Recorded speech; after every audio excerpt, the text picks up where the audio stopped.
wanna sleep in, cause I got something to prove. I gotta take what I hate and finally make a move. I think of you and all the shit you don't do. What's up everybody, welcome back to another one of my videos. My name is Zach Pasquarello and I started my trucking business in 2021 with a box truck, and this year I got a tractor trailer, so now I have two trucks, a box truck and a tractor trailer. I'm always trying to share lessons learned, tips and tricks on my YouTube channel, so I hope you find these videos to be helpful. Just trying to share genuine information and knowledge for other people who are thinking about starting a trucking business, or maybe you've been in business for a year and now you're thinking about growing your business, maybe getting a second truck, hiring a driver. So in today's video, I'm going to share 5 things that I've learned since starting my trucking business. The first thing is that dispatch is the sales department for your business, and it will literally determine the success or failure of your business. If it's just you and you're dispatching your truck, then the rate per mile that you are able to get as the driver, dispatcher, business owner is so incredibly important. If you know that your cost per mile is $1.50 a mile, and if you're only getting $1.55 per mile for your rate per mile from brokers, you're not going to make any money. You're going to break even. You're not going to be able to pay your bills. Even worse, if you're getting less than your cost per mile to run your truck, then you're literally losing money. So in order for your business to even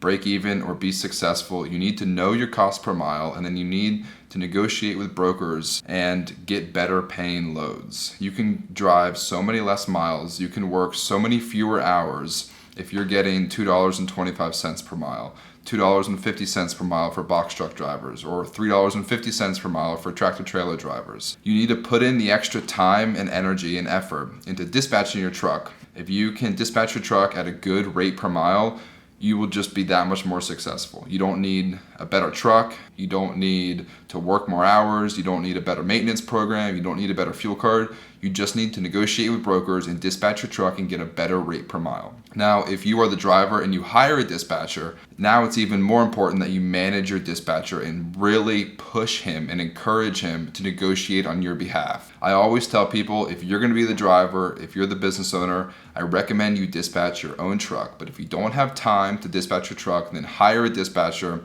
but you need to manage him. You need to look at the numbers, you need to see how he's performing, and if he's not doing well for 2 or 3 weeks, might be time to move on. But you just need to really make sure that your dispatcher or the broker you're working with is giving you an adequate rate per mile so that you can actually make money. You can't just rely on money coming into your checking account. You can't just rely on reports from your factoring company. You really need to deep dive into the numbers and just make sure you're profitable. There's no sense in driving 50 hours every week if you're gonna break even or only make a couple $100s a week. So you're already putting in the time and the energy driving your truck. So just make sure your dispatcher is negotiating properly on your behalf, and the best way to do it is just look at the numbers. The second thing I learned is that route optimization is so incredibly important. I didn't really take this too seriously in the beginning because I was just happy that my driver was driving and my dispatcher was finding loads. So I don't drive the truck. So I rely on my driver to basically optimize the route, but he's not the business owner, so he doesn't really care if he's taking the shortest route. So if you're the driver and you're controlling where you're driving, then this step should be pretty easy for you. Just make sure you're going on the shortest path from point A to point B, because diesel prices are crazy high right now. We're paying $6 a gallon for diesel, and we're only getting between 6 and 8 miles per gallon. We're almost spending $1 per mile with how high diesel prices are right now. So it's even more important now than it ever was before to optimize your route. Not only to save money on diesel prices, but also to save time. If you have a delivery tomorrow at 7 a.m. and you're taking an extra 2 hours to get there, you might run out of hours today to get there, so you're gonna be late tomorrow morning. And we all know that if we're late, the broker's gonna be upset. The broker might actually take money away from us or not pay us the full amount on the rate confirmation if we're a couple hours late. So save money on diesel and save time, and always make your delivery times by just optimizing your route. Like I said, if you're the driver, this is super simple, but if you're hiring a driver, it becomes infinitely more complex. So now you have to manage that driver. And if you're a truck driver and you're watching this, you probably already know that you hate people trying to tell you the best route to take. Truck drivers, you have been driving for 20 years, you think you know the best route to take, and most times you do. But the GPS sometimes might tell you to go a different way that ends up adding 50 miles. And if the load is only 500 miles and you are taking a detour that adds 50 miles, that's 10% extra miles. Like that could take a rate per mile from $3 a mile all the way down to $2.70 a mile just by adding that extra 50 miles. And that 30 cents per mile could make that load not profitable, or even worse, it can make that load lose money. So you're literally driving for an entire day, not making any money for the business owner. That's just not sustainable. So if you're the driver of the business, or if you're a company driver, route optimization is so important. Save money on diesel and save time and never be late to a pickup or a delivery. The third thing that I've learned since starting my trucking business is that staying organized with your paperwork is extremely important. No one likes to do administrative tasks. Everyone prefers to be out in the field, hands-on, driving the truck, fixing the truck. That stuff is fun and that stuff gets done every day. But people often overlook the administrative side of the business. That's what I do every single day. I'm a bookkeeper and accountant. I do bookkeeping and taxes. And so I'm well versed in the administrative and organization side of the business. But it's so important that you keep track of the rate confirmation and the bill of lading. Because whenever you upload those documents to your factoring company, that's essentially the documentation, the proof of delivery that's going to help you get paid. And if you're the driver, it's super simple. Just download the rate confirmation and take a picture of the bill of lading, and that's all you need. Upload that to your factoring company. But if you are the business owner and you hire drivers, once again, it just all becomes a task of management.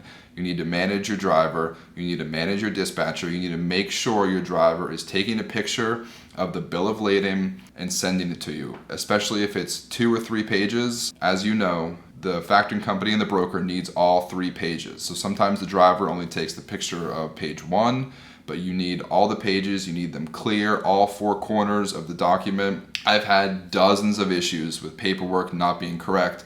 Then you got to go back to the driver, say, hey, can you take another picture of this? Just stay organized. That way you can get paid, because brokers sometimes pay 30 or 60 days later, and they won't even let you know that you have an issue with the paperwork until 60 days later, at which point you might not even have the paper copy. So stay organized, take good pictures, scanned PDF documents of your bill of lading, and keep all the paper copies. That way, if there's ever a discrepancy down the road, you'll have supporting documentation. The fourth thing I've learned is don't stress about the safety audit. What I mean by that is I don't mean don't worry about safety. I don't mean forget about the electronic logging device and forget about hours of service. That's not what I mean. What I mean by don't stress about the safety audit is just do the right thing every day and you'll be fine. For the first 10 months, I was dreading the safety audit just because I had no idea how serious it would be. I had no idea how strict my DOT officer would be. I didn't know if he was going to hour by hour, day by day scrutinize my logs and find out that I didn't take a 30-minute break on this day and I would fail my safety audit and I would get put out of service. None of that happened.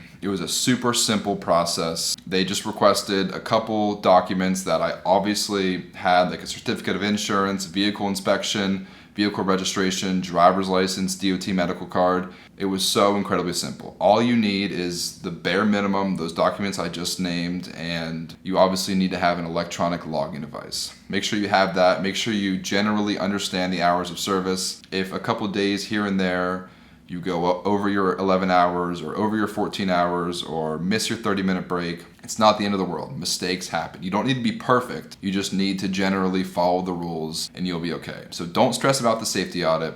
Don't stress about getting pulled over as long as you're following the rules to the best of your ability. Most people who get in trouble with a DOT safety audit are people that are knowingly breaking the rules. If you are genuinely trying to follow all the rules and do everything right, you're probably going to be okay. The fifth thing I learned is that maintenance is 1000% mandatory. This is not optional. If you have a box truck, get your oil changed every 8 to 10,000 miles.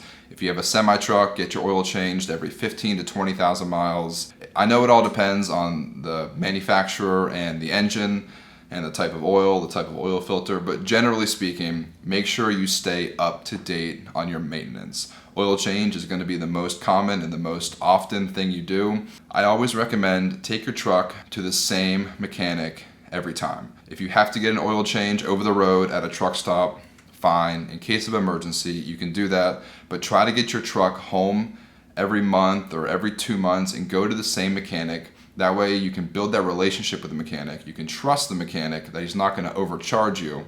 And the mechanic, if he's working on the same truck over and over again, then they'll be able to find things. Oh, this looks a little unusual. Oh, I didn't see this last time.